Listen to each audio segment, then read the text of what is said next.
Assalamualaikum warahmatullahi wabarakatuh.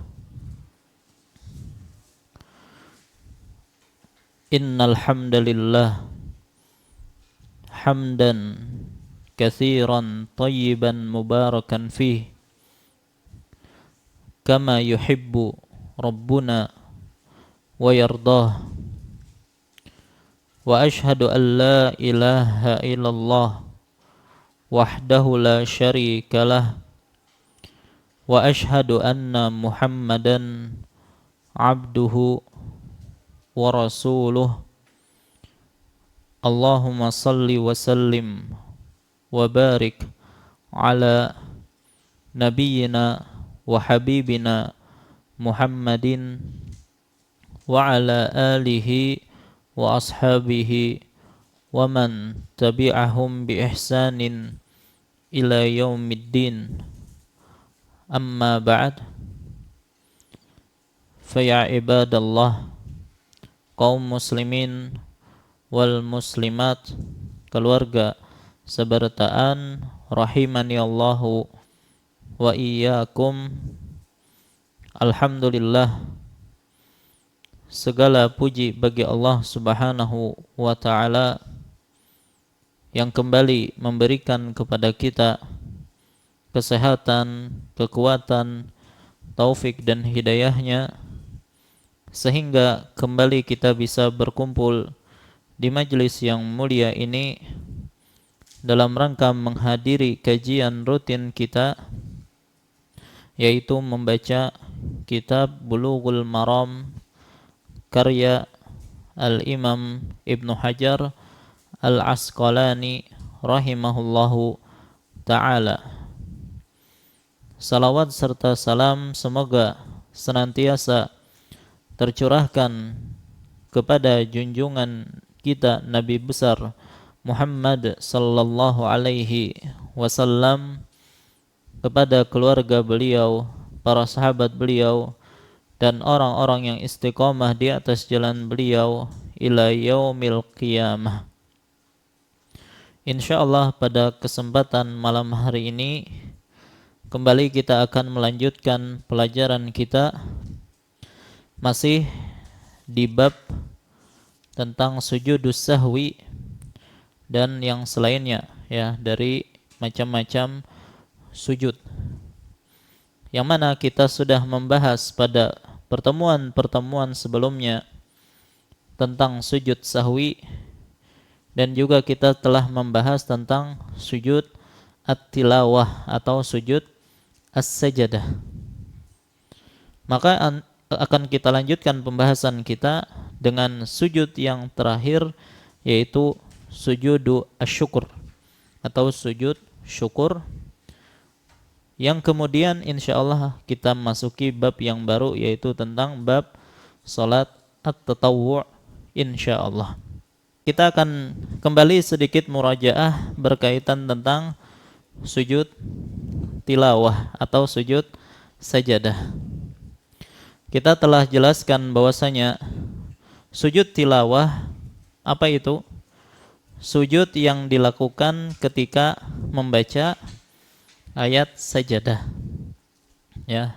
Dan kita telah sebutkan bahwasanya ayat-ayat sajadah itu ada berapa tempat? Ada 15. Ya, 10 itu disepakati dan 5 diperselisihkan oleh para ulama, dan pendapat yang paling kuat kelima-limanya itu merupakan ayat-ayat sajadah. Baik. Jadi pendapat yang paling kuat, semua 15 ayat yang kita sebutkan itu semuanya adalah ayat-ayat sajadah. Baik. Nah, pian hendak tahu apa saja ayat-ayat sajadah, tanya kepada kawan-kawan yang sudah mencatat. Baik. Dan apa hukum dari sujud sajadah? Maka ada khilaf di kalangan para ulama. Jumhur ulama mengatakan hukumnya adalah sunnah, ya, walaupun ada yang mengatakan hukumnya wajib, tapi pendapat yang paling kuat adalah sunnah, karena disebutkan Nabi SAW Ya, beliau sujud ketika membaca ayat sajadah, dan dalam kesempatan yang lain beliau juga diriwayatkan tidak sujud. Ini menunjukkan bahwasanya sujud sajadah atau tilawah tidak wajib atau hanya sunnah. Kemudian kita sepakat bahwasanya orang yang membaca ayat sajadah tersebut dianjurkan untuk sujud. Bagaimana dengan orang yang mendengarkan dan menyimak? Kita kemarin sudah sebutkan ada istilah al-mustami' atau orang yang menyimak. Ya, dia betul-betul mendengarkan, memperhatikan bacaan orang tersebut, maka juga para ulama mengatakan dianjurkan bagi dia untuk sujud. Baik. Adapun hanya sebatas mendengar, ya, tapi dia tidak menyimak, dia mungkin sedang nyetir, ya, konsentrasinya terbagi dua. Ya, dia melihat jalan sambil telinganya mendengarkan Al-Qur'an, ya. Ketika dibacakan ayat sajadah, apakah dia sujud? Jawabannya tidak, kalau hanya sebatas mendengar. Ibu-ibu sedang masak, kemudian ada orang yang membaca ayat sajadah, maka tidak dianjurkan baginya untuk sujud. Baik, bagaimana kalau ada orang mustami' dan qari, tapi ternyata qari'nya tidak sujud? Apakah orang yang menyimak bacaan tadi dianjurkan untuk sujud, sementara yang baca saja tidak sujud? Maka ada khilaf juga di kalangan para ulama. Pendapat yang paling kuat, ya, dia terserah, mau sujud silahkan, tidak sujud juga silahkan. Ya, kenapa? Karena ada sebab yang mengharuskan atau menganjurkan dia sujud, ya, dan tidak ada penghalang bagi dia untuk sujud. Ya, walaupun dalam masalah ini ada perbedaan pendapat di kalangan para ulama. Ada yang mengatakan kalau qari'nya tidak sujud, maka yang mustami' tidak sujud, ya. Tapi pendapat yang lebih kuat, dianjurkan juga bagi dia untuk sujud. Baik. Kemudian disyaratkan dalam masalah sujud itu tidak ada jeda yang lama antara dia membaca ayat sajadah tersebut dengan sujudnya. Tapi kalau ternyata ada jeda yang sangat lama, dia baca sekarang ayat sajadahnya, kemudian 15 menit kemudian, setengah jam kemudian, ya, sudah berlalu, maka tidak lagi dianjurkan untuk sujud, kecuali di situ ada uzur. Ya, seperti kemarin, ya, dia sedang jaga bayinya, dia membaca ayat sajadah, kemudian dia lihat bayinya menuju ke pintu misalnya, ya, kemudian nangis misalnya, maka kita diamkan dulu, kita tenangkan dulu, ya, yang akhirnya membutuhkan waktu yang sangat lama. Maka dalam hal ini, karena ada uzur seperti ini, maka tetap dianjurkan bagi dia untuk sujud. Adapun kalau tidak ada uzur, maka tidak dianjurkan baginya untuk sujud. Kemudian para ulama berbeda pendapat, apakah sujud tilawah itu salat ataukah bukan? Konsekuensi dari hal ini, kalau kita katakan itu adalah salat, maka disyaratkan untuk sujud tilawah apa yang disyaratkan ketika salat, maka wajib bersuci, ya, kemudian wajib menutup aurat, wajib menghadap kiblat, ya. Ataukah itu bukan salat, yang mana tiga hal tadi tidak disyaratkan, ya. Maka ada perbedaan pendapat di kalangan para ulama dalam masalah ini. Pendapat yang paling kuat, dia bukan salat. Karena kata Nabi sallallahu alaihi wasallam, la salata liman lam yaqra bi Fatihatil kitab. Tidak ada salat bagi mereka yang tidak membaca Al-Fatihah. Sementara dalam sujud tilawah tidak ada membaca Al-Fatihah, maka ini bukan salat. Oleh karena itu, ya, ketika tidak dikatakan sebagai salat, maka tidak disyaratkan harus suci, tidak disyaratkan harus menutup aurat, dan tidak disyaratkan harus menghadap kiblat. Walaupun lebih utama, ya, bersuci, menutup aurat, dan juga sujudnya menghadap ke kiblat.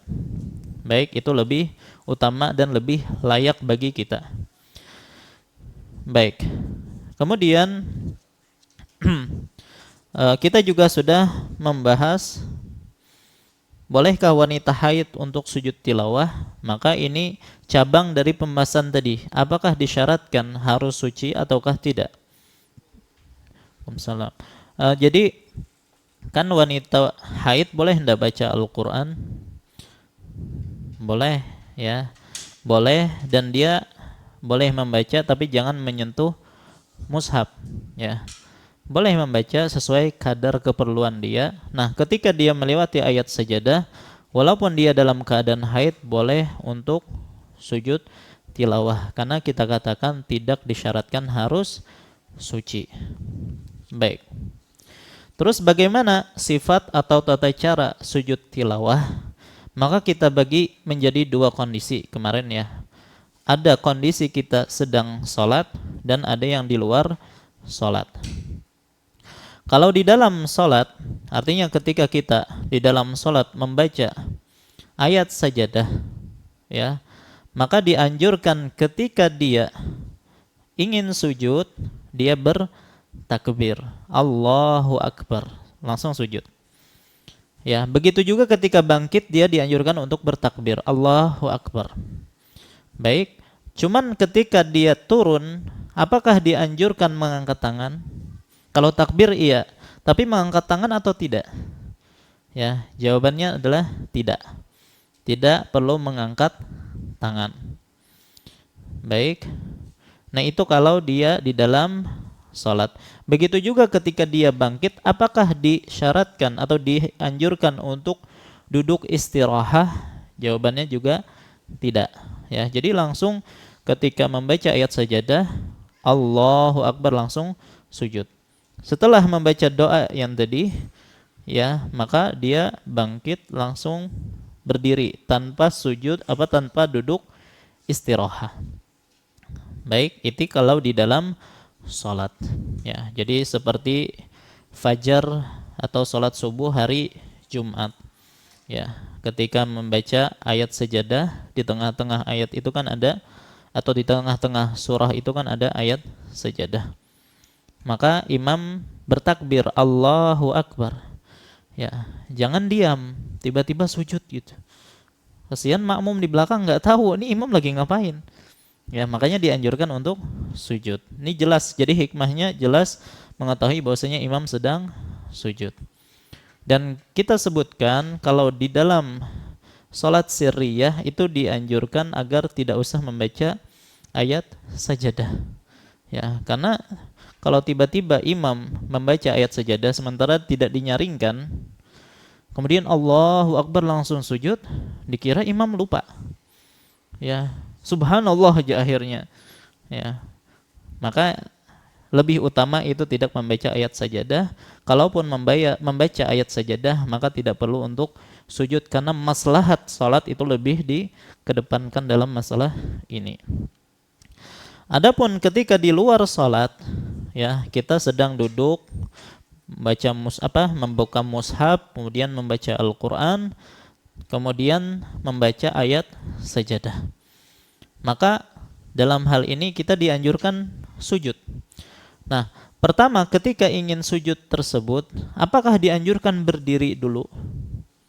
Ya, kemudian sujud, ya, atau dalam posisi duduk lalu dia langsung sujud. Ada perbedaan pendapat di kalangan para ulama, ada yang menganjurkan berdiri dulu baru sujud, biar kharru sujada, biar turun sujud, ya, istilahnya gitu.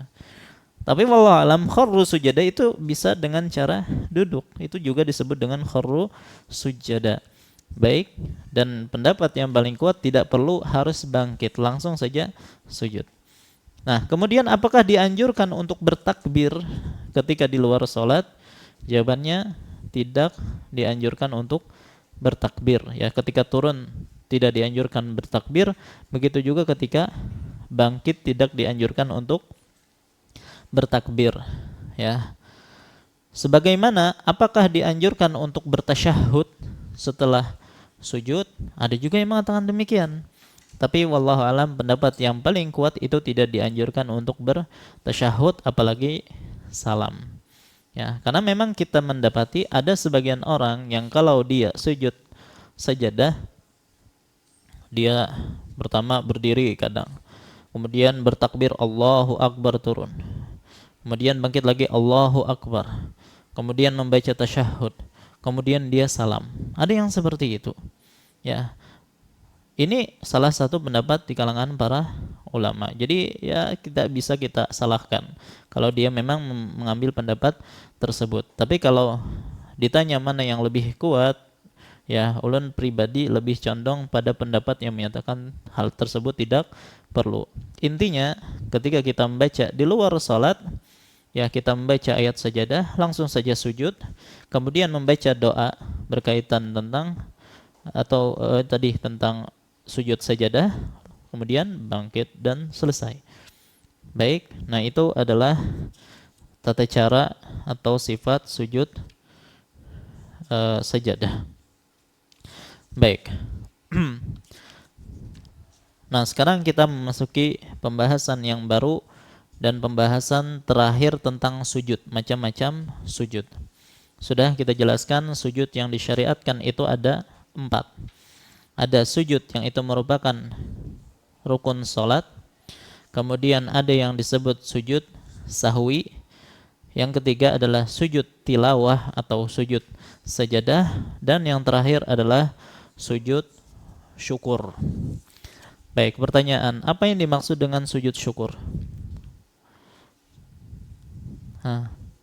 Sujud yang dilakukan karena diberikan nikmat. Baik. Sekarang kita bisa melihat, bisa mendengar, ya, kita hidup, ya, jantung berdetak, kita bisa bernafas. Itu semuanya nikmat kan, Leh? Nikmat. Baik. Berarti disuruh sujud kada tuh? Ayo. Bayangkan kalau disuruh sujud atau disyariatkan sujud, ya, maka kada berhenti sujud, ya, sujud terus. Baik, ya, maka ini nggak mungkin, ya, dan ini terlalu memberatkan kalau diharuskan sujud terus. Terus sujud syukur itu maksudnya gimana? Ya, baik. Memang sujud syukur adalah sujud yang dilakukan dalam rangka bersyukur kepada Allah. Jadi di antara bentuk syukur itu adalah dengan cara sujud. Tapi dalam masalah apa? Ya, tentunya dalam masalah nikmat yang Allah berikan kepada kita. Tapi nikmat yang model bagaimana yang kita dianjurkan untuk sujud syukur. Baik, memang itu untuk nikmat, tapi nikmatnya tidak mutlak. Ya, karena seluruh kehidupan kita itu tidak lepas dari yang namanya nikmat Allah. Baik. Nah, maka dalam masalah ini para ulama sepakat tidak disyariatkan sujud ketika mendapatkan kenikmatan yang berkesinambungan. Ya, yang selalu kita dapatkan setiap detik dan setiap hari. Dan nikmat itu selalu berulang-ulang. Itu tidak disyariatkan untuk sujud. Ya, ingat, tidak disyariatkan sujud, bukan tidak disyariatkan bersyukur. Syukur itu dituntut. Baik. Cuman apakah bersyukurnya harus bersujud? Tidak. Ya, para ulama sepakat dalam hal ini tidak disyariatkan sujud. Begitu juga ketika kita tertolak dari mudarat yang dirasakan oleh kita dalam keseharian kita. Ya, sekarang ketika kita pergi ke kantor, selamat, alhamdulillah tidak ada apa-apa. Ya, kemudian balik lagi ke rumah, tidak terjadi apa-apa. Apakah dianjurkan dalam hal itu untuk sujud? Jawabannya tidak. Ya, bersyukur iya, tapi tidak harus dengan sujud. Baik. Maka kalau misalnya ada orang, ya, bangun tidur, wah, alhamdulillah aku bisa bangun, ya, rohku dikembalikan lagi oleh Allah, ya. Akhirnya dia sujud, ya. Kemudian setelah selesai sholat fardu, alhamdulillah aku telah diberikan taufik untuk bisa sholat. Akhirnya sujud. Ya, setiap selesai makan, Alhamdulillah aku telah diberikan makan, akhirnya sujud. Baik, maka hal ini tidak disyariatkan. Bahkan ada orang yang melakukan ini maka dia terjerumus kepada perbuatan bid'ah. Karena Nabi SAW tidak pernah mencontohkan sujud dalam kondisi seperti ini. Ya. Begitu juga tadi yang namanya nikmat itu kan tidak hanya yang tadi kita sebutkan. Kita bernafas itu nikmat. Jantung kita berdetak itu nikmat. Mata bisa melihat, telinga bisa mendengar, ya semuanya itu adalah nikmat. Kalau kita disuruh untuk sujud dalam kondisi seperti itu, maka tidak berhenti sujud akhirnya. Baik. Nah, begitu pula tadi terhindar dari musibah yang berkesinambungan yang dirasakan oleh manusia setiap hari, ya, maka itu tidak perlu untuk sujud. Baik, itu kesepakatan para ulama yang pertama. Kesepakatan yang kedua, ya, begitu pula para ulama sepakat tidak disyariatkan sujud syukur. Masih ingatlah kesepakatan yang pertama tadi? Kenikmatan yang berkesinambungan, terhindar dari mudarat yang berkesinambungan, tidak dianjurkan untuk sujud. Yang kedua, para ulama sepakat tidak disyariatkan sujud syukur untuk kenikmatan yang baru, tapi itu ringan. Ya, misal ada kawan memberi wadai ya, wadai ngasih kawan mengasih wadai misalnya. Kada perlu sujud syukur. Sudah dapat hadiah parfum halus misalnya. Tidak perlu sujud syukur. Ya, ini juga tidak disyariatkan karena ini terhitung ringan. Baik. Nah, yang menjadi pembahasan para ulama itu adalah apabila ia mendapatkan nikmat yang besar dan ini tidak dia dapatkan setiap hari. Contoh lahirnya anaknya misalnya. Ya kan? Lahir anak itu tidak terjadi setiap hari dan ini kenikmatan yang besar yang diberikan kepada seorang hamba, dikaruniai seorang anak. Atau misalnya kabar gembira tentang sadarnya seseorang dari anggota keluarga setelah lama koma, ya, lama ditunggu nggak sadar-sadar, tiba-tiba sadar, ya, maka ini kenikmatan besar, ya.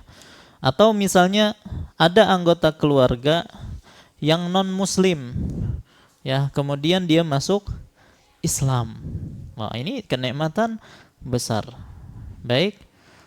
Atau misalnya Allah menyelamatkan dia dari kecelakaan yang hampir saja mengenai dia, ya, artinya sudah sangat dekat nih, ya, tiba-tiba pasrah mati aja lagi isanya kan, tiba-tiba Allah selamatkan dia. Ini juga termasuk kenikmatan besar. Baik.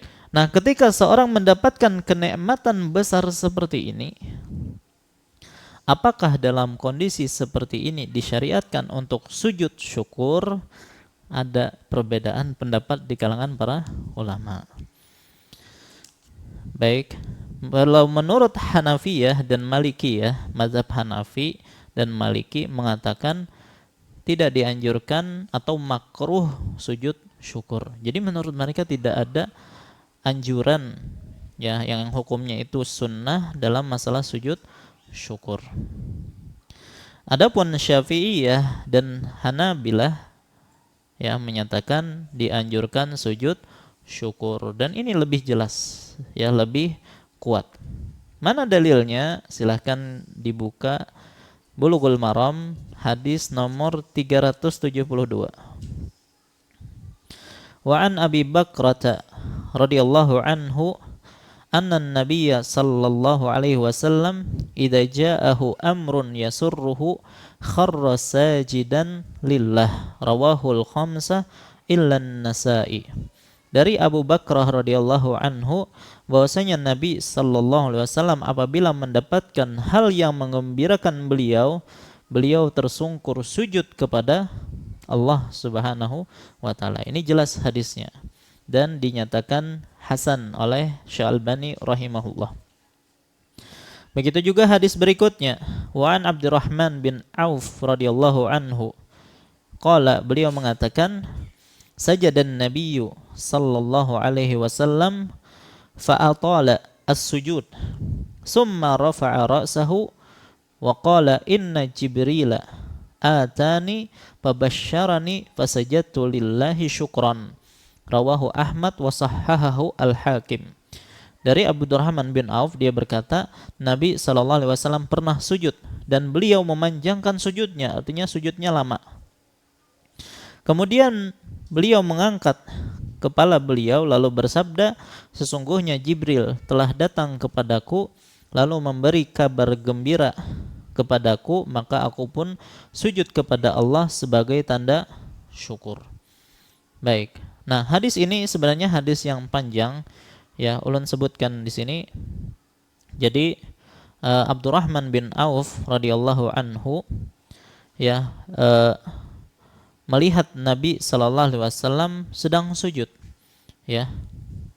Dan ternyata Nabi SAW sangat lama sujudnya. Ya. Sampai-sampai Abdurrahman bin Auf menyangka Nabi sallallahu alaihi wasallam telah meninggal dalam keadaan sujud itu. Kok lama sekali enggak bangkit-bangkit Nabi? Ya. Akhirnya ditunggu oleh Abdurrahman bin Auf.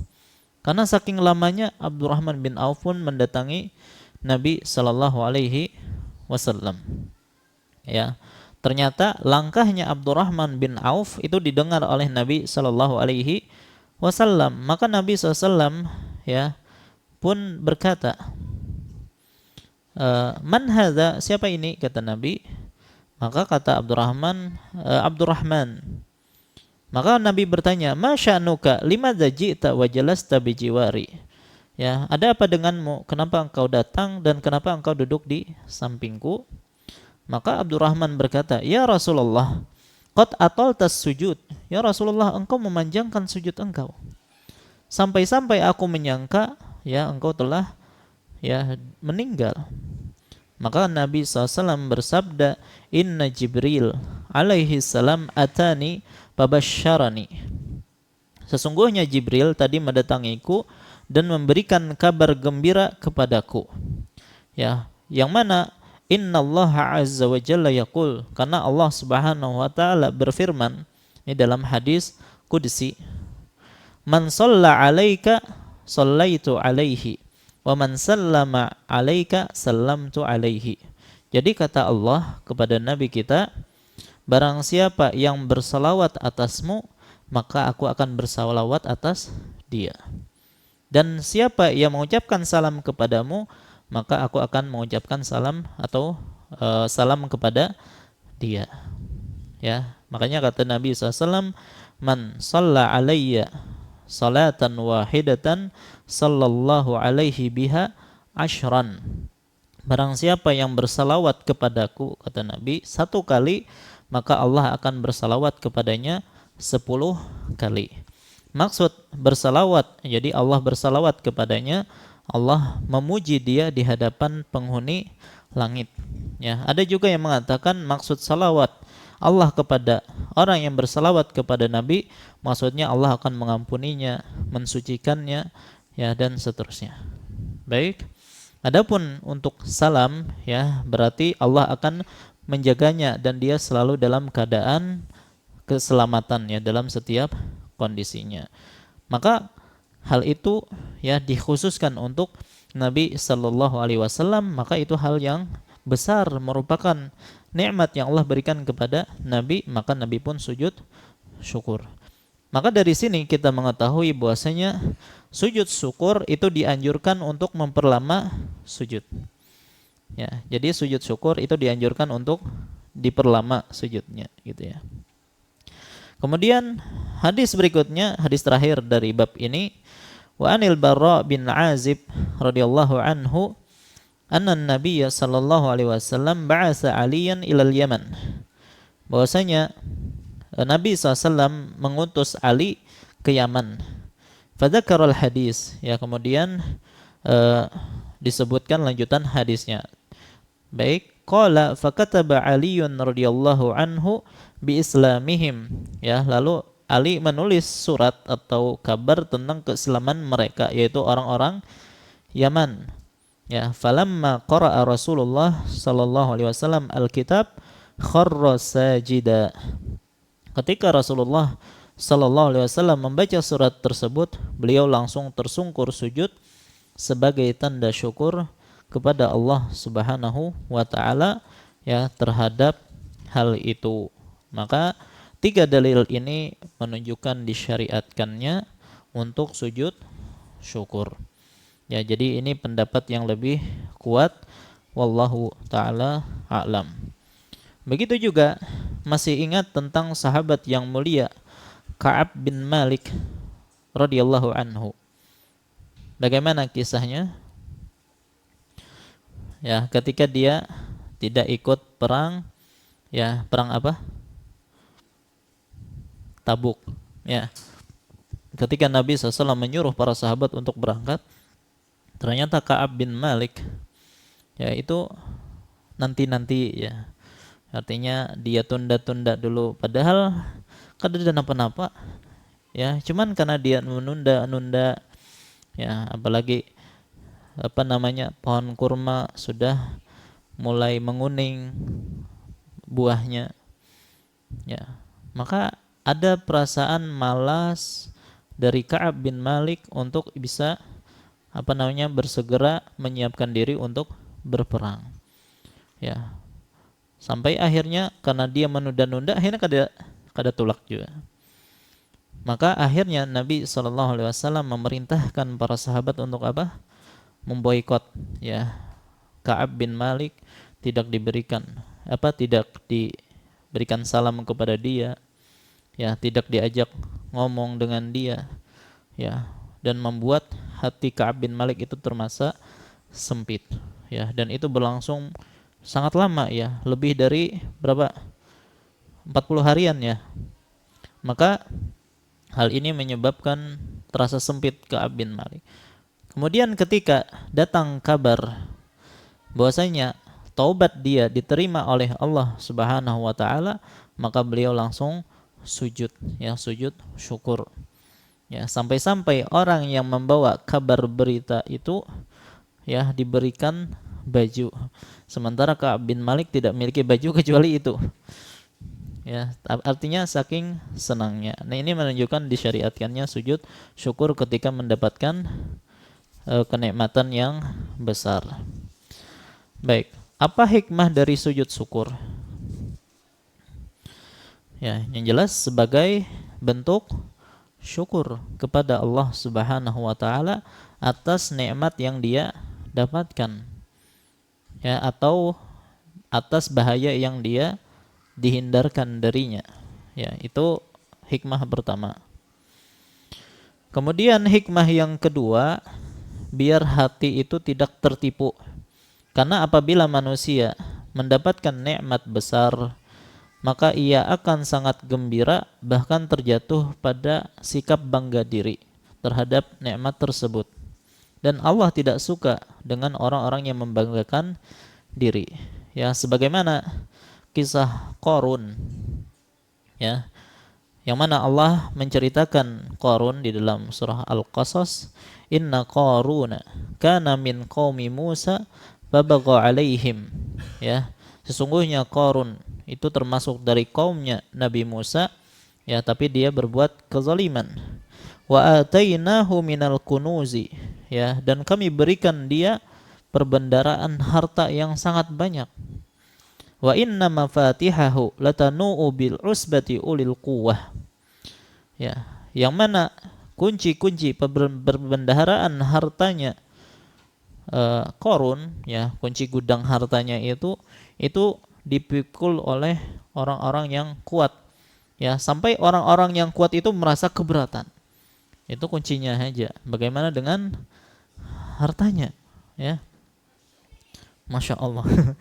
Cuman Qarun tidak mengucapkan Masya Allah ya. Baik. Maka ketika Qarun mendapatkan nikmat tersebut, dia bangga diri dan merasa bahwasanya nikmat itu disebabkan karena kecerdasan dia, kehebatan dia. Maka ditegur oleh kaumnya, la tafrah, janganlah engkau bangga diri. Innallaha la yuhibbul farihin, karena sesungguhnya Allah tidak menyukai orang-orang yang membanggakan diri. Ya, maka dengan adanya syariat sujud, maka akan menghilangkan perasaan bangga diri ini dan menjadikan dia tunduk kepada Allah dan ingat bahwasanya nikmat yang ia dapatkan itu semata-mata karunia dari Allah Subhanahu wa taala. Baik. Kemudian sujud syukur ini kalau di luar salat itu jelas, ya. Artinya kita dianjurkan untuk sujud. Bagaimana kalau kabar itu datang pas kita sholat? Ya, kita sedang sholat, mendengar kabar bahwasanya keluarganya yang selama ini koma sadar. Ya, wah dia kan mendengar tuh, senang tuh. Ya, apakah dia dianjurkan untuk sujud syukur waktu sholat? Ya, jawabannya kada. Ya, kada ada syariat sujud syukur di dalam sholat. Yang ada cuma sujud sholat, ya, atau sujud sahwi kalau itu kekurangan atau tambahan dalam sholat. Tapi kalau sujud syukur itu tambahan lain dan itu dilarang di dalam sholat. Ya, bahkan para ulama menyatakan sholatnya bisa batal kalau orang sengaja sujud syukur ketika sholat. Baik, kecuali kalau memang jahil, kada paham, kalau tidak boleh untuk sujud syukur pada saat sholat maka tidak batal. Baik, sekarang bagaimana tata cara sujud syukur? Syafi'iyah dan Hanabilah yang tadi yang menyatakan dianjurkannya sujud syukur mengatakan disyariatkannya sujud syukur ya dengan tata cara sama dengan tata cara sujud tilawah atau sajadah. Artinya langsung saja sujud, tidak mesti harus bertakbir, kan begitu. Nah, cuman apakah disyaratkan harus suci? Ya, pendapat yang kuat tidak disyaratkan harus suci. Artinya ketika sujud tilawah tidak disuruh untuk bersuci, maka begitu juga ketika sujud syukur. Bahkan sujud syukur itu lebih utama untuk tidak disyariatkan bersuci atau tidak disyaratkan bersuci. Ulangi, ketika sujud tilawah saja itu tidak disyaratkan harus bersuci, maka sujud syukur itu lebih utama untuk tidak disyaratkan bersuci. Kenapa? Karena secara langsung, baik, yang jelas sedikit maksudnya gimana? Karena yang namanya kabar gembira itu terkadang datangnya mendadak tiba-tiba.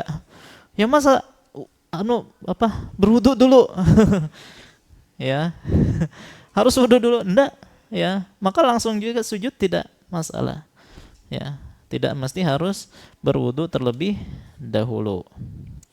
Baik. Nah, kemudian apa yang dibaca ketika sujud syukur?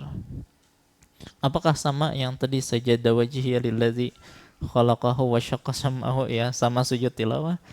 Enggak, ya. Di dalam sujud syukur dianjurkan sama seperti sujud ketika salat, yaitu membaca subhana rabbiyal a'la. Kemudian dia memuji Allah, ya, alhamdulillah gitu ya. Artinya dia memuji Allah atas nikmat yang dia dapatkan. Dan dianjurkan dalam sujud syukur untuk apa? Memperpanjang sujud. Baik, maka dengan ini selesai pembahasan kita berkaitan tentang sujud syukur. Baik, insyaallah setelah salat kita akan memasuki bab yang baru, yaitu bab salat at-tatawwu' insyaallah. Wallahu ta'ala alam wa sallallahu ala nabiyina Muhammad wa ala alihi washabihi wasallam. Assalamualaikum warahmatullahi wabarakatuh. Alhamdulillahi rabbil alamin wa bihi nasta'in ala umurid dunya waddin wa ashhadu an la ilaha illallah وحده لا شريك له وأشهد أن محمدا عبده ورسوله اللهم صل وسلم وبارك على نبينا وحبيبنا محمد وعلى آله وأصحابه ومن تبعهم بإحسان إلى يوم الدين أما بعد فإن شاء الله kita lanjutkan kembali pembahasan kita memasuki bab yang baru, yaitu bab salat at-tatawwu'. Bab salat at-tatawwu', ya, atau ujar kita itu apa? Salat sunnah, atau istilah lain adalah salat nafilah. Ya, jadi salat tatawwu' sama dengan salat sunnah, sama dengan salat nafilah. Itu namanya untuk sesuatu yang sama. Jadi salat ditinjau dari hukumnya itu ada 3 macam. Ulangi, salat ditinjau dari hukumnya itu ada 3 macam. Yang pertama adalah ada yang disebut dengan as-salawat al-mafruḍah atau salat fardu jar kita. Ya, salat fardu itu berarti salat wajib. Dan salat wajib itu ada berapa? Ada 5, ya, as-salawatul khams. Ya, salat yang 5.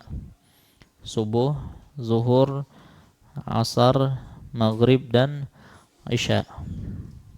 Ini kada ada yang kada hafal kalau leh. Baik.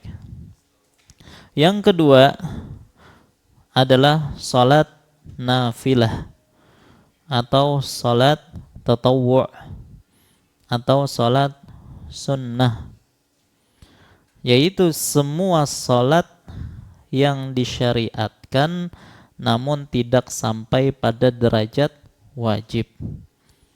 Ya, semua salat yang disyariatkan namun tidak sampai pada derajat wajib. Inilah pembahasan kita. Ya, salat tatawwu'. Adapun yang ketiga adalah salat yang diharamkan. Oh, gimana? Gimana kisahnya ada salat yang diharamkan? Kapan? Salat mutlak yang dikerjakan pada waktu-waktu terlarang. Sudahkah kita pernah membahas tentang waktu-waktu terlarang? Rasanya soalnya berapa waktu terlarang? Aduh, mana yang bujur nih? Bujur sudah belajar. Ada yang mengatakan 3, 2. Secara global itu 3. Secara rinci itu 5. Ya, baik. Secara global 3, kapan saja? Setelah sholat subuh sampai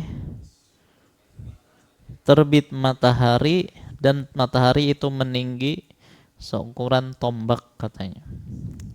Baik, itu waktu terlarang. Kemudian yang kedua, ketika matahari pas di tengah-tengah langit sebelum tergelincir, ya, tepat di atas kepala kita, ya.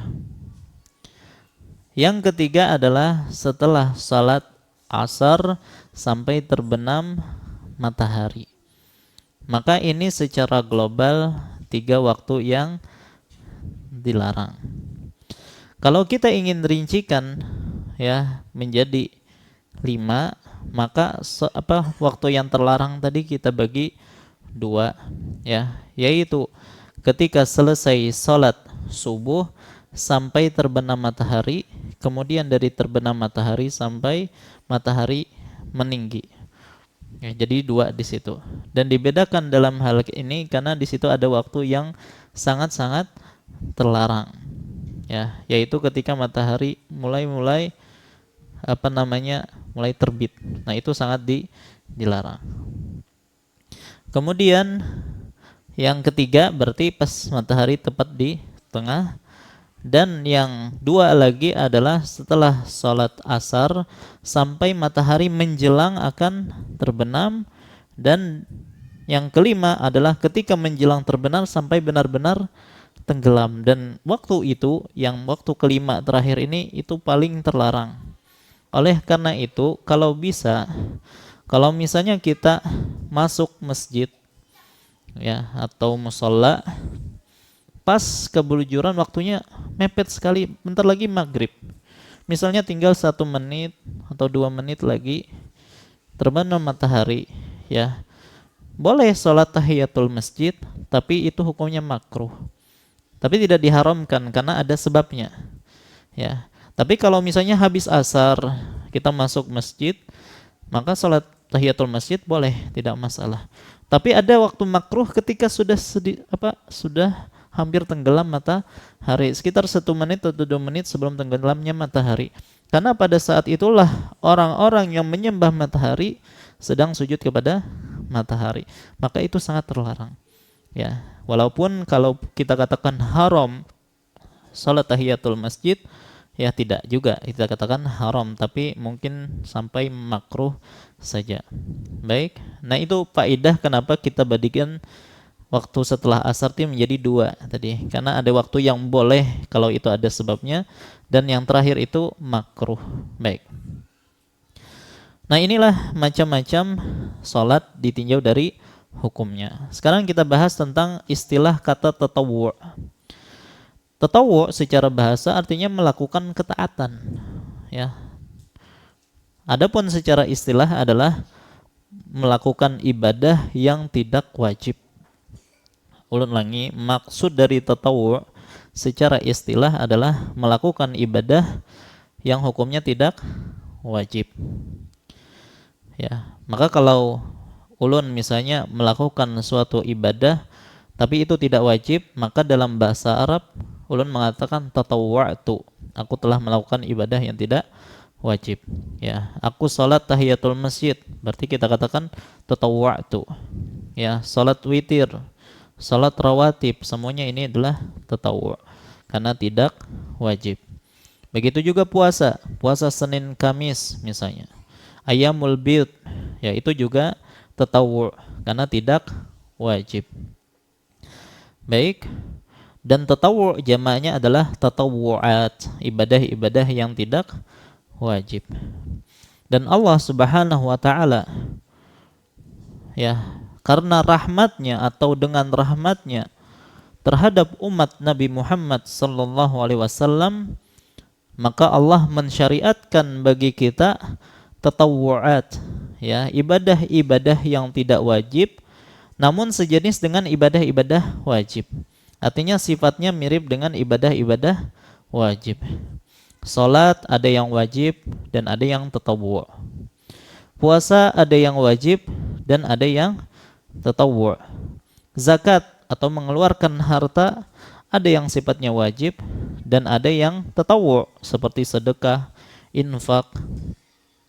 Haji ada yang wajib, ada enggak yang tatawwu'? Haji ada yang tatawwu', haji kedua, haji ketiga, ya kan? Haji wajib itu kan cuma sekali seumur hidup. Keduanya itu terhitung sebagai haji tatawwu'. Ya.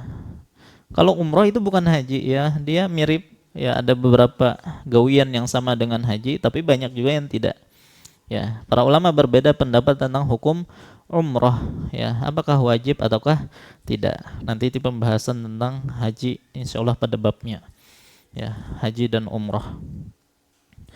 Baik, nah, kenapa Allah Subhanahu wa taala mensyariatkan, ya, ibadah-ibadah yang tatawwu' yang mana itu sejenis dengan ibadah-ibadah wajib? Tentunya di situ memiliki hikmah.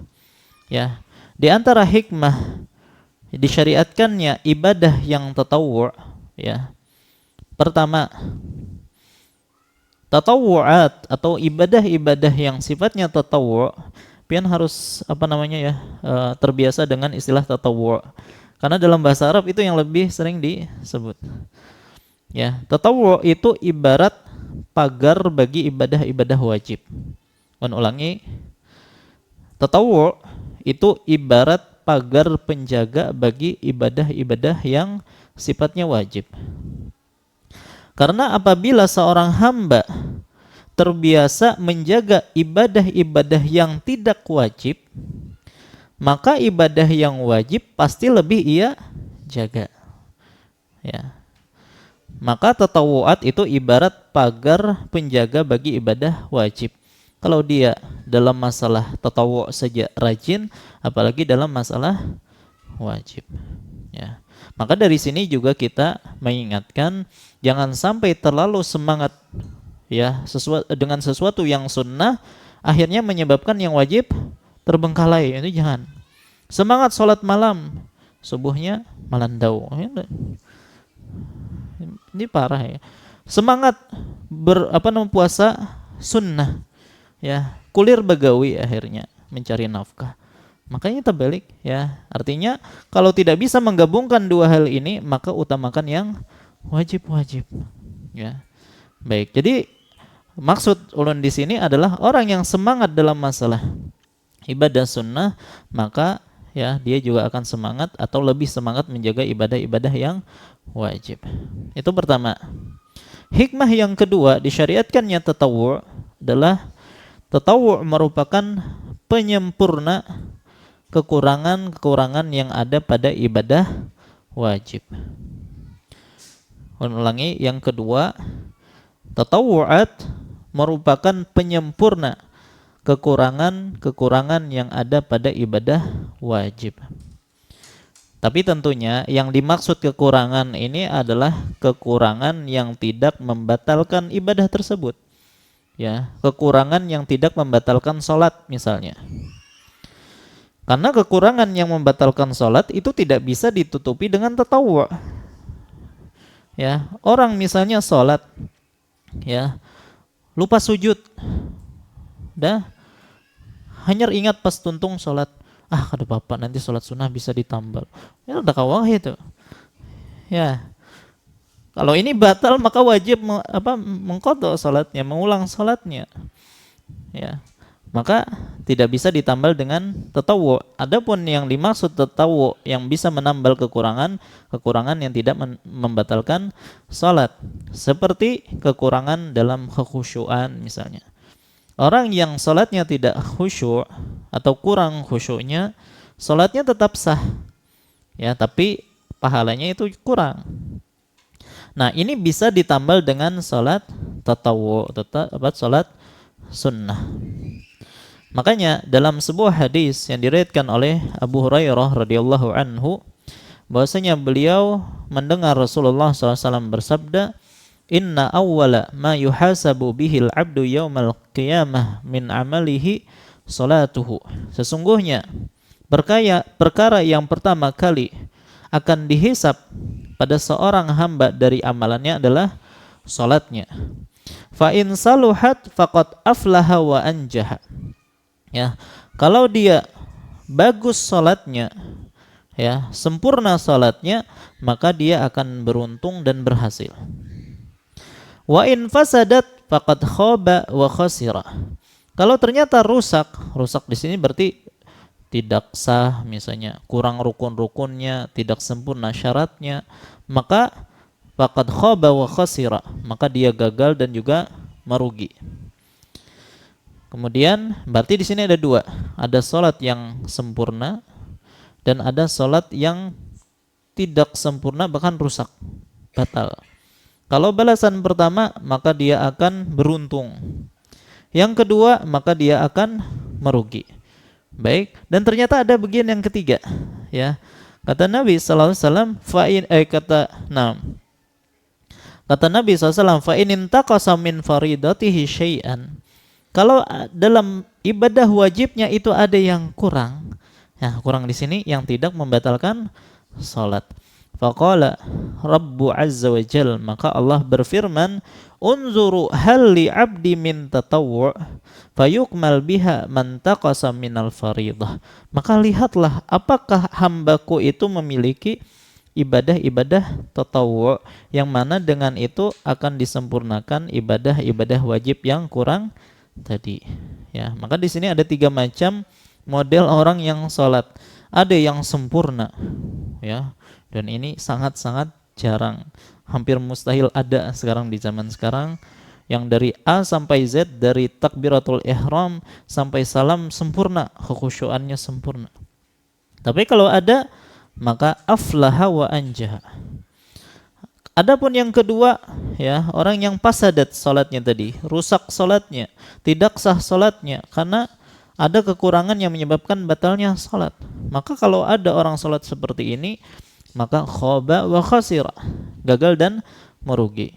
Ada model yang ketiga yang salatnya sah tapi kurang sempurna. Maka di sini dilihat apakah ada amalan sunnah yang dilakukan oleh hamba ini, maka itu menutupi kekurangan, ya, pada salat wajib tersebut. Dan rata-rata bahkan bisa hampir dipastikan salat-salat kita itu pasti ada kekurangannya, ya, terutama dalam masalah khusyuk. Ya, kita pernah bahas tentang masalah khusyuk kan dalam salat.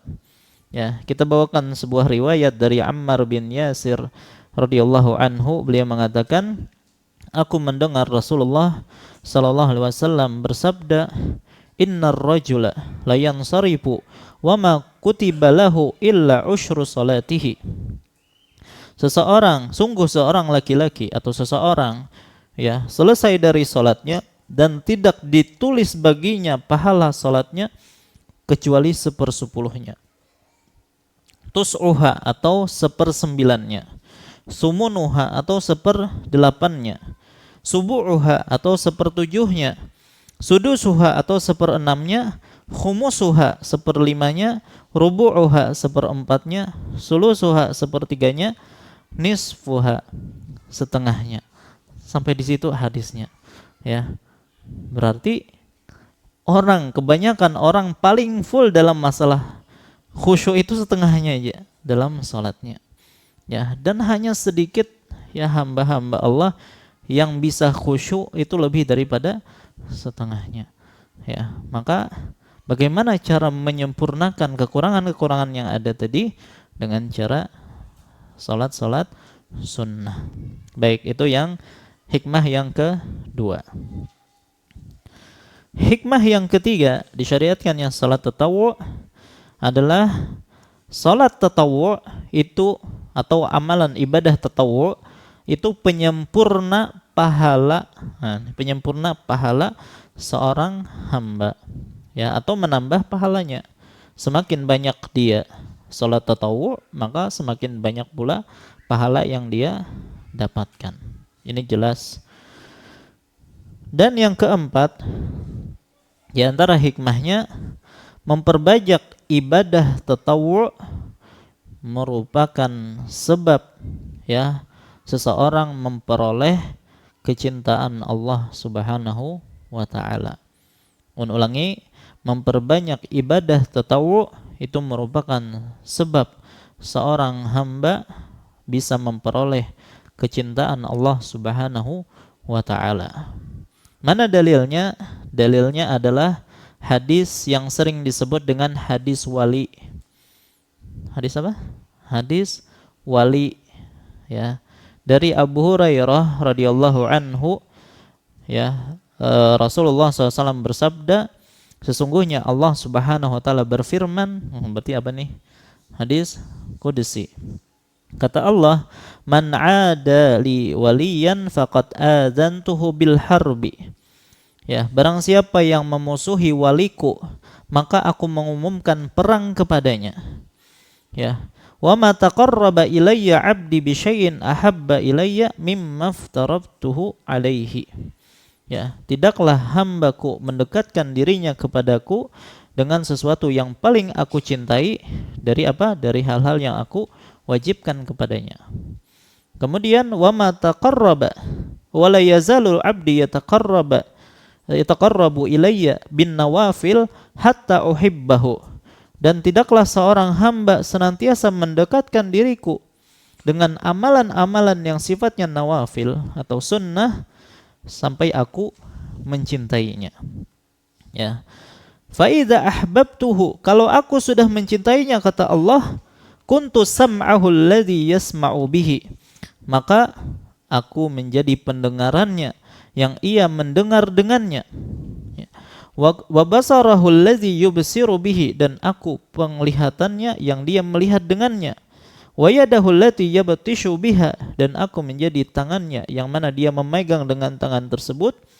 Wa rijlahu allati yamshi biha, dan aku menjadi kakinya yang dia berjalan dengan kaki tersebut. Wala in sa'alani la'u'tiyanna, kalau dia meminta kepadaku maka aku akan berikan kepadanya. Wala in ista'adzani la'u'idzanna, kalau dia meminta perlindungan kepadaku pasti aku akan lindungi. Nah, itu adalah sifat wali-wali Allah.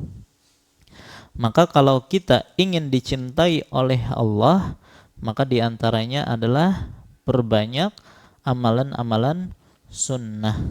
Ya, tanda Allah Subhanahu wa ta'ala sudah mencintai kita, ya, maka Allah akan menjaga kita.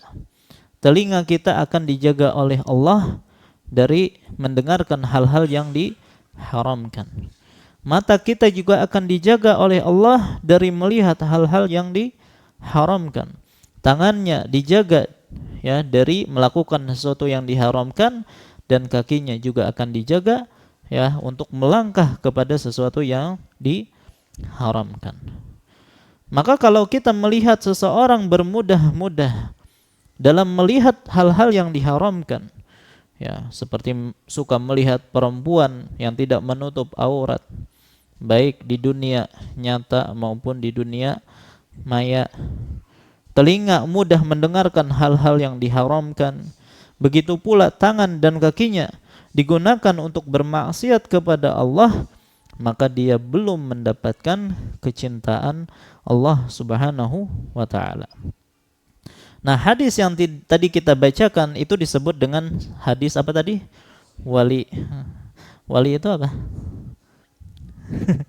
Wali, kita rancak mendengar wali kalau. Nah, wali itu apa? Wali itu adalah seseorang yang terkumpul padanya dua syarat. Ya, wali adalah seseorang yang terkumpul padanya dua syarat. Yang pertama adalah iman, dan yang kedua adalah takwa. Ulangi, seseorang dikatakan wali kalau terkumpul padanya dua hal, keimanan dan ketakwaan. Mana dalilnya? Dalilnya dalam surah Yunus ayat 62 sampai 63, ya. Allah Subhanahu wa taala berfirman, "Ala inna awliya Allah la khaufun 'alaihim wa la hum yahzanun." Ketahuilah bahwasanya wali-wali Allah tidak ada ketakutan bagi mereka dan mereka tidak bersedih. Siapa mereka? Alladzina amanu wa kanu yattaqun, yaitu orang-orang yang beriman dan mereka bertakwa. Jadi dua itu saja syarat seseorang menjadi wali. Ya, pokoknya kalau dia beriman dan bertakwa kepada Allah, maka dia disebut sebagai wali. Dari sini kita mengetahui, ya, bukan syarat wali itu harus sakti. Bisa tarabang, berjalan di atas banyu, ya, kemudian taguh, ya. Itu bukan wali, ya, bukan syarat wali. Itu pertama, jadi tidak harus sakti. Dan yang kedua, tidak harus maksum, tidak harus maksum dari kesalahan. Kenapa? Orang yang bertakwa itu, ulangi, orang yang bertakwa itu bukanlah orang yang bebas dari dosa. Karena kalau disyaratkan orang yang bertakwa itu harus yang bebas dari dosa, maka tidak ada yang bertakwa jadinya.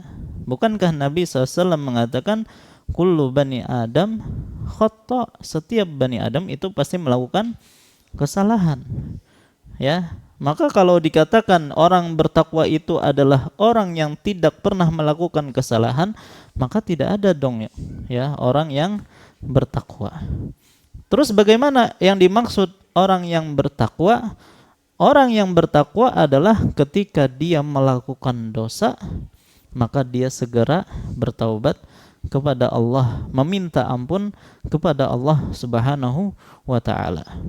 Mana dalilnya? Pian bisa baca dalam surah Ali Imran dari ayat 133 sampai 135. Ali Imran 133 sampai 135, yang mana di situ Allah Subhanahu wa taala menyebutkan tentang tanda-tanda atau ciri-ciri orang yang bertakwa.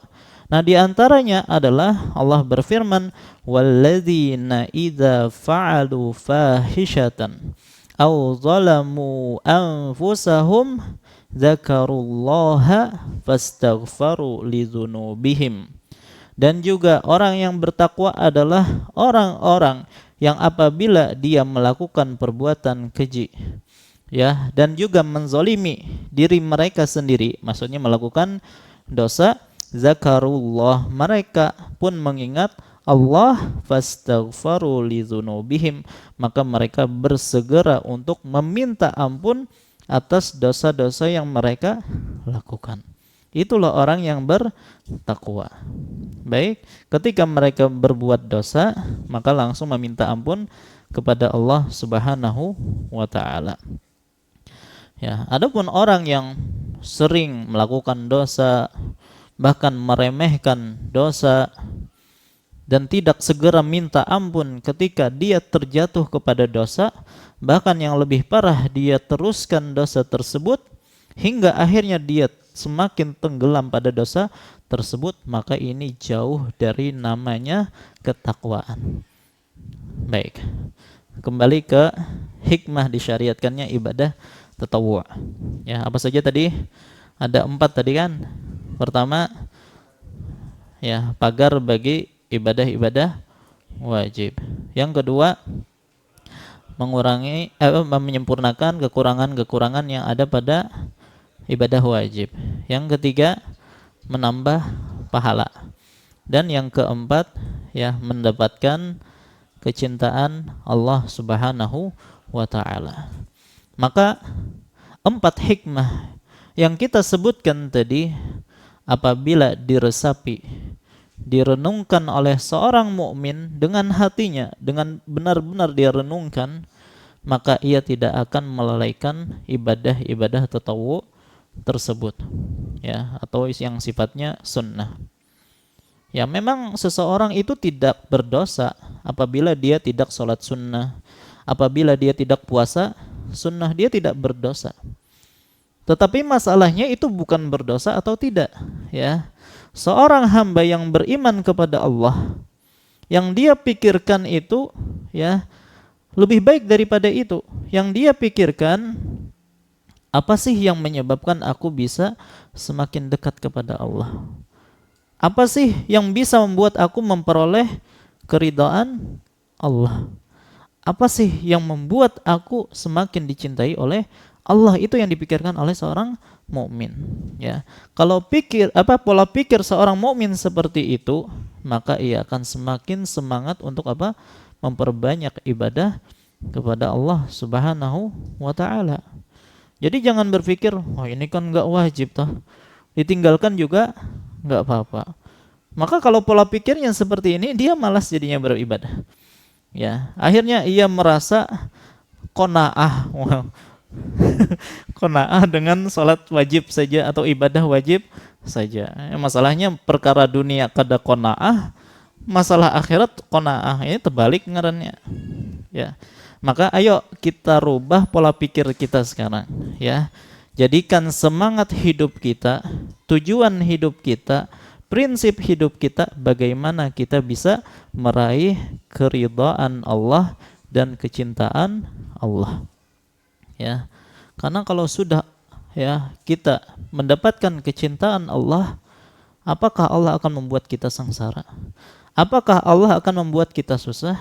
Ya, kalla wallah, ya, sekali-kali tidak, demi Allah, ya. Jadi itu berkaitan tentang hikmah dari syariat ibadah tatawwu'.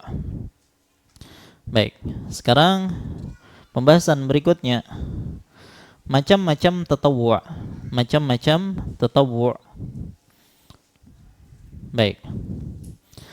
Tatawwu' ada yang dilakukan dengan badan. Tatawwu' ada yang dilakukan dengan badan. Yang kedua, tatawwu' ada yang dilakukan dengan lisan. Dan yang ketiga, tatawwu' ada yang dilakukan dengan hati. Ulangi, ya, tatawwu' itu ada 3 macam. Tatawwu' dengan badan, tatawwu' dengan lisan, dan tatawwu' dengan hati. Contoh untuk tatawwu' dengan badan seperti jihad, kemudian menuntut ilmu, ya, dan juga salat, diantaranya tatawwu' dengan badan. Adapun tatawwu' dengan lisan dan juga hati itu adalah seperti zikir kepada Allah Subhanahu wa taala, ya. Baik. Nah, itu macam-macam tatawwu'. Kemudian para ulama sepakat atau hampir sepakat bahwa tatawwu' lisan dan hati, tatawwu' lisan dan hati yang paling afdol adalah zikir kepada Allah Subhanahu wa taala. Ulangi, para ulama hampir sepakat bahwasanya tatawwu' dengan lisan dengan hati yang paling afdol adalah zikir kepada Allah Subhanahu wa taala. Sebagaimana mereka juga sepakat bahwasanya tatawwu' badan yang paling afdol ada 3. Tadi yang ulun sebutkan. Jihad, ilmu, dan salat.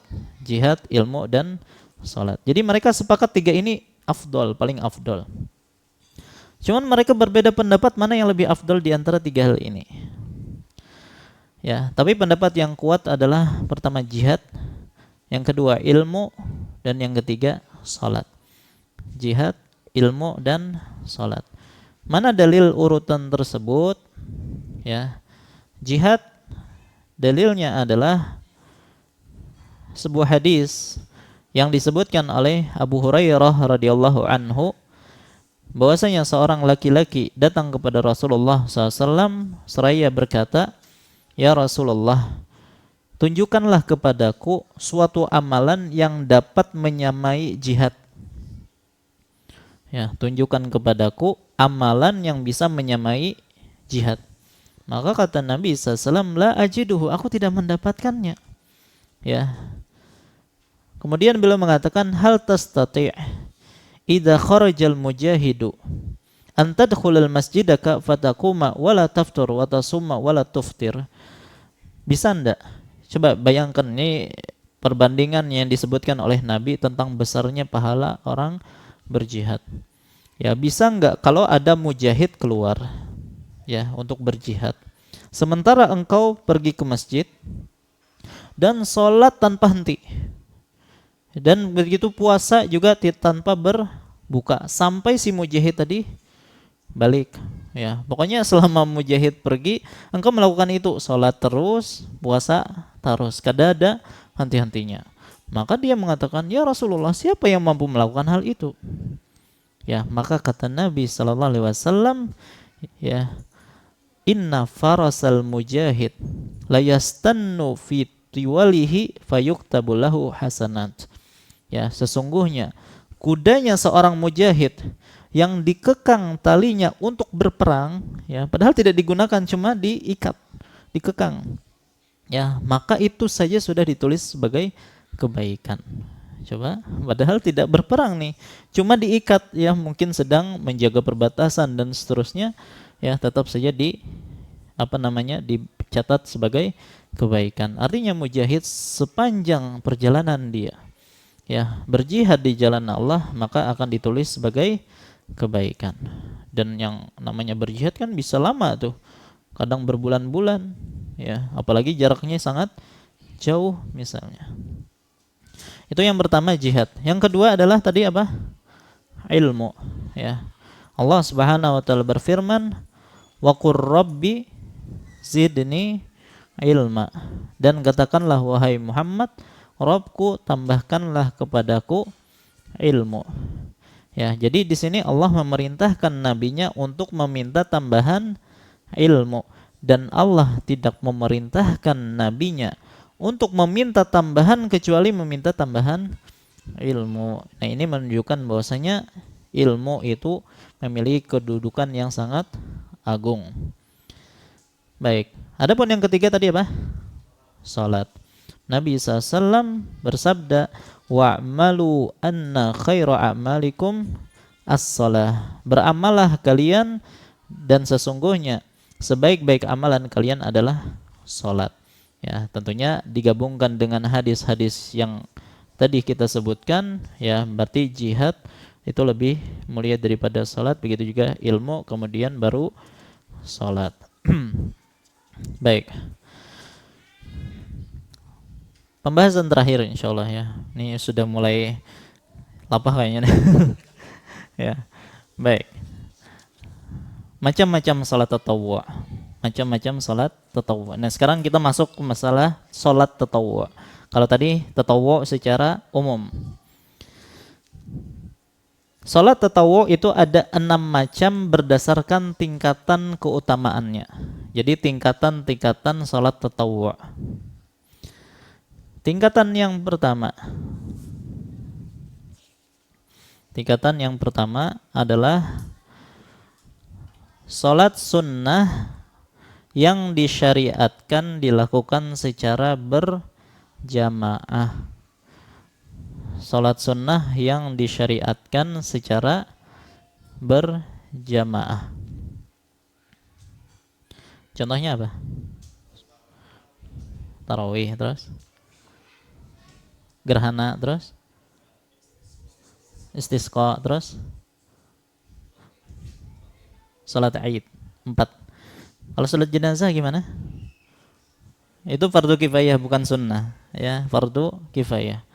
Jadi 4 salat sunnah yang disyariatkan dilakukan secara berjamaah: salat Id, ya, Idul Fitri atau Idul Adha, salat gerhana atau salat kusuf, ya orangnya, ada kusuf, ada khusuf, matahari atau bulan. Yang ketiga salat tarawih, dan yang keempat adalah salat al-istisqa. Apa itu istisqa? Minta hujan. Baik, pian salat istisqa. Banyak yang belum ya. Hujan terus. Alhamdulillah. Baik. Itu yang pertama. Jadi yang paling utama dalam salat sunnah itu adalah salat sunnah yang disyariatkan dilakukan secara berjamaah. Yang kedua, urutan yang kedua adalah salat malam. Salat malam, ya.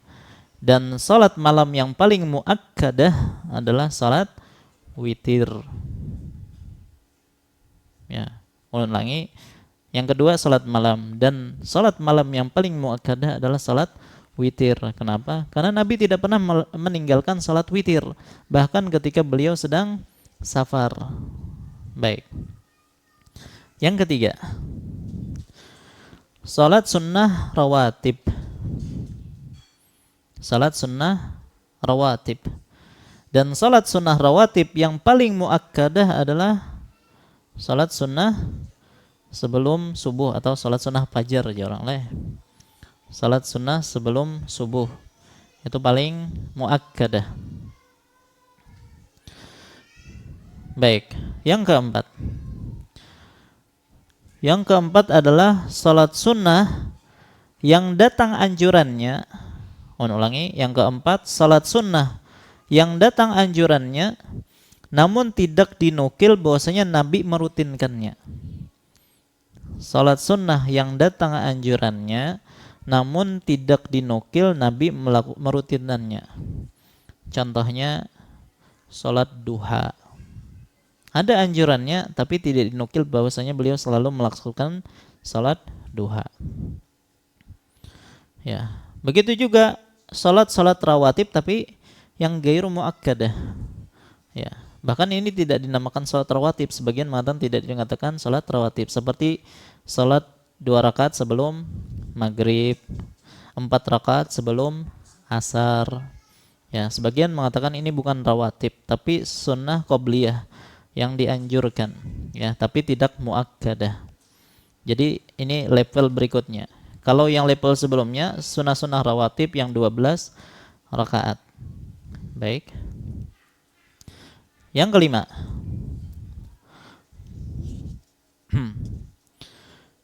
Salat sunnah mutlak.